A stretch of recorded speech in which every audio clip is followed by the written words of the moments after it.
Amém, amada igreja. Cumprimento os irmãos com a paz do Senhor. Glórias a Deus. Quem quer uma oração, vamos para casa? Já dá para ir para casa. Hoje já dá para ir para casa e já recebemos tudo que o Senhor tem para nós. Glórias a Deus. A palavra que Deus colocou no meu coração durante essa semana, ela é uma palavra muito conhecida. E ela se encontra em Gênesis capítulo 6, versículo 9 em diante. Glórias a Deus, aleluia.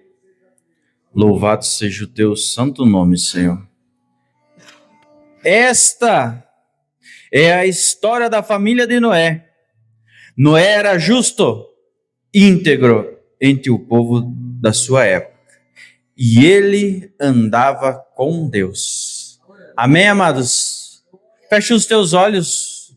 Vamos orar por essa palavra. Senhor nosso Deus e nosso Pai, já podemos sentir a Tua presença na noite de hoje, Pai. Colocamos a Tua palavra, Pai, que o Senhor colocou no coração do Teu servo, Senhor. Venha falar com a Tua igreja com poder e autoridade, direcionando, Senhor, o ensino que é necessário para que os Teus filhos permaneçam firmes e fiéis durante as tribulações dessa vida, Pai. Que em nome de Jesus, Pai, as pessoas não depositem nenhuma expectativa em mim, Senhor, mas depositem toda a expectativa em Ti, Pai. É o que te pedimos, fica conosco, Senhor, na noite de hoje, Pai, em nome de Jesus. Amém. Pode tomar o teu assento, meu irmão. A palavra do Senhor vem contando a história da vida de Noé. E ele era um homem íntegro, que não negociava valores. Ele era um homem justo, que não se acovardava com o mal, que se alinhava com o Senhor, e a própria palavra diz que ele andava com o Senhor. E dessa vida, ele teve 3 filhos, Sem, Cã e Jafé.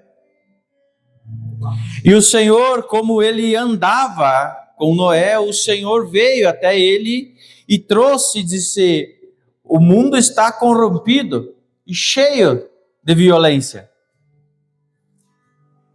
Eis que o Senhor veio e revelou o que ele deveria fazer, o que ele iria fazer para Noé. E Noé, como um homem que andava com Deus, e normalmente quem anda com Deus é temente a ele recebeu uma ordem do Senhor,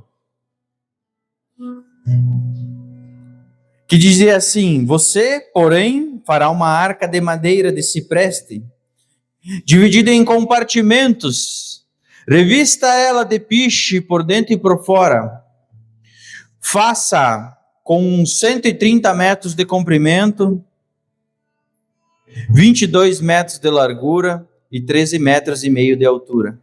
Faça um teto com um vão de 45 centímetros entre o teto e o corpo da arca. Coloque uma porta na lateral da arca e faça o andar superior, o médio e o inferior.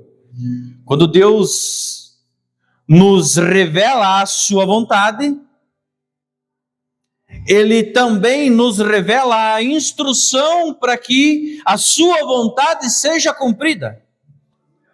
Isso vem de encontro com o que o presbítero Renan falou. O Senhor vem de encontro, não somente trazendo o que Ele vai fazer, mas dizendo: vocês vão usar as ferramentas que Ele depositou sobre essa casa. O Senhor, Ele sabia que nós teríamos dúvida no nosso caminhar, de como agir, de como nos comportar, de como fazer, e por isso, quando Deus revela um direcionamento, ou junto, ou logo após, Ele traz um plano, Ele traz aquilo que é para ser feito. Entenda, Noé andava com o Senhor. E ele poderia ter questionado a Deus: por que isso, Senhor? Por que o Senhor vai terminar com toda a vida? Por que você vai ceifar todas as criaturas? Ele poderia ter questionado a Deus ou tentado interceder por essa situação, como Moisés lá na frente fez. Mas Noé era um homem temente a Deus. E ele andava com Deus. E quem anda com Deus escuta a voz do Senhor e obedece. Sabemos que essa situação trouxe muita tristeza para a terra. Muitas pessoas foram ceifadas, o Senhor recolheu muitas pessoas. Mas às vezes é nesses momentos de dificuldade que a gente entende que o Senhor, ao passar do tempo, sempre teve um plano, sempre teve uma direção.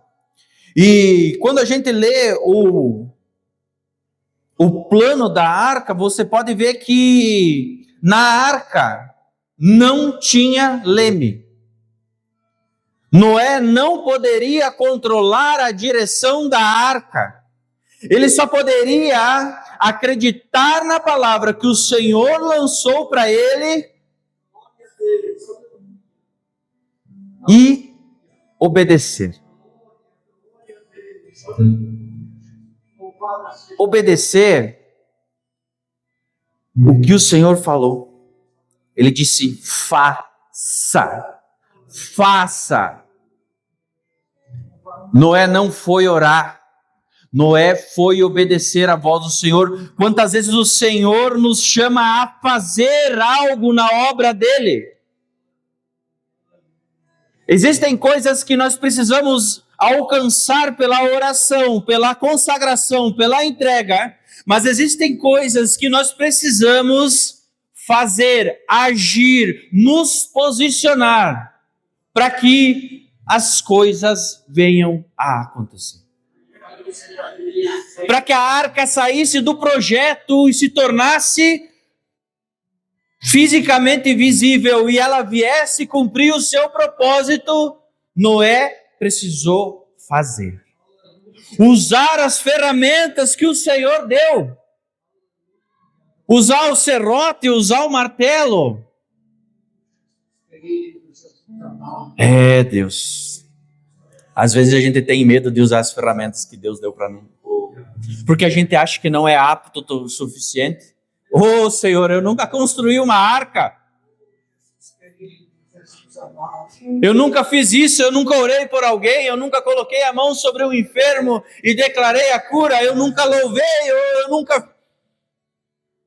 Sempre tem a primeira vez. Decida confiar na palavra do Senhor. Decida confiar no plano do Senhor. Então, o Senhor disse a Noé: entre na arca, você e toda a sua família, porque você é o único justo. E agora eu puxo o gancho. Homens de Deus, escutem, vocês são os sacerdotes da tua casa, vocês são os profetas da sua casa, vocês são os protetores e provedores, e o Senhor incumbiu vocês de direcionar as suas famílias. Se Noé se acovardasse, a sua família iria perecer. Se Noé tivesse medo, toda a sua família iria perecer. Você quer viver a promessa do Senhor? Homem do Senhor, homem de Deus, se posicione.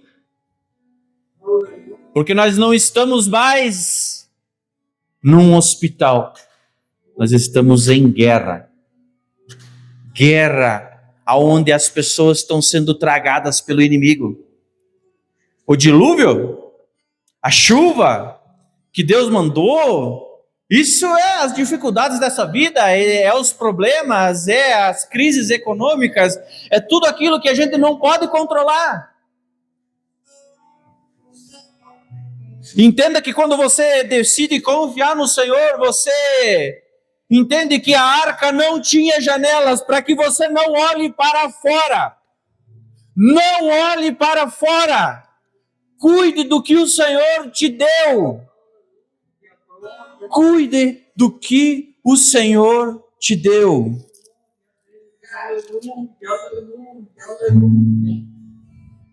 A palavra nos diz que o dilúvio durou cerca de 40 dias.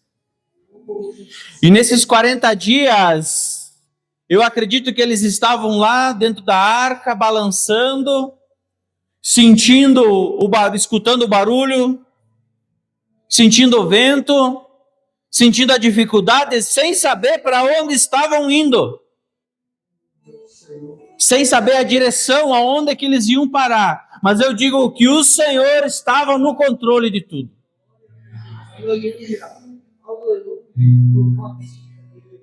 E a palavra diz que o Senhor se lembrou de Noé.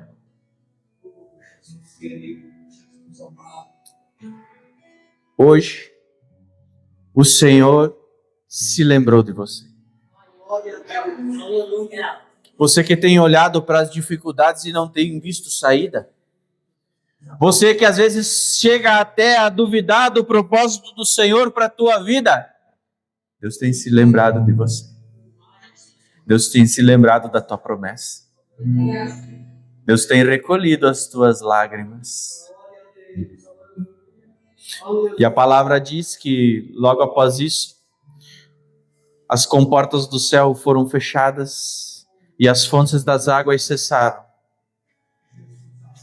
E em torno de 150 dias, Noé saiu para fora da arca e lançou um pássaro para que ele fosse buscar ou ver ou ser direcionado para que eles soubessem se a água já tinha baixado. E às vezes a gente, na nossa ânsia de que a promessa se cumpra, a gente vem e quer forçar, mas aquela ave não voltou. Logo após Noé, alguns dias se passaram, ele soltou uma pomba. E ela retornou com um galho, que, querendo ou não, poderia se tornar um símbolo de que as coisas estavam voltando ao normal. Mas a confirmação maior foi que quando ele soltou mais um, e ela não voltou mais, porque ela viu que lá fora estava tudo bem. Lá fora as coisas tinham se organizado, a água tinha baixado, a grama já tinha voltado. E às vezes a gente fica nas situações de não entender o propósito do Senhor, de como as coisas vêm caminhando.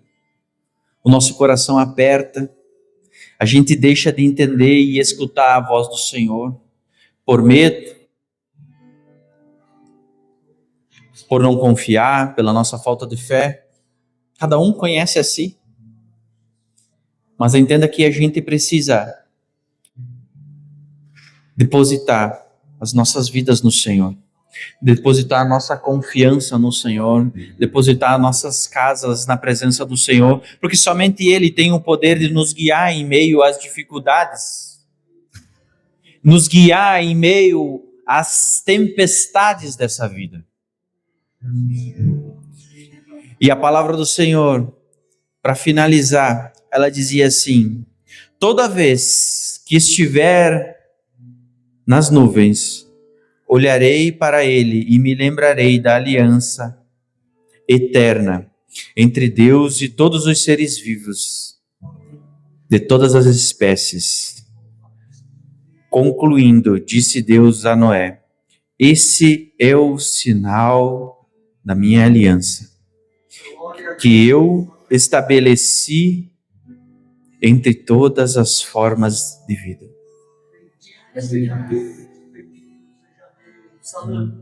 O sinal da aliança do Senhor com essa casa é as promessas que estão sendo geradas aqui dentro. Somos sacerdócio santo. Somos a geração eleita do Senhor. Deus tem criado em muitos corações projetos. Deus tem despertado muitas pessoas para o louvor, para a palavra, para a oração, para a intercessão, para o cuidado de casais, cuidado de crianças. A obra do Senhor é gigante. Muito grande é a seara e poucos são os ceifeiros. O sinal da aliança que o Senhor tem contigo é as promessas que Ele revelou no teu coração. E eu peço que o Senhor, que o Espírito Santo do Senhor venha nesse momento lembrar das promessas que Ele fez para você, lembrar dos propósitos que o Senhor derramou sobre a tua casa, lembrar do chamado que às vezes está na gaveta, do medo de tomar uma posição, do que as pessoas vão falar, do que os nossos amigos vão falar, de como as pessoas que trabalham com nós vão agir. Noé não olhou para o povo daquela época. Noé olhou para o Senhor. Quero pedir para o irmão Eduardo já ir preparando o louvor. Entenda, Deus tem uma promessa. Deus tem um plano. Deus precisa que você esteja disposto a executar esse plano, para que você e a tua casa sejam testemunhas do que o Senhor vai fazer lá dentro. E como símbolo da tua aliança, você e a sua casa servirão ao Senhor. Você e os teus filhos servirão ao Senhor. Você será instrumento do Senhor nessa cidade, para que as vidas sejam tocadas, transformadas e curadas e recebam a libertação. Mas você precisa se posicionar, pegar o arado, pegar as ferramentas, cada um com a sua ferramenta, todos trabalhando por um propósito comum.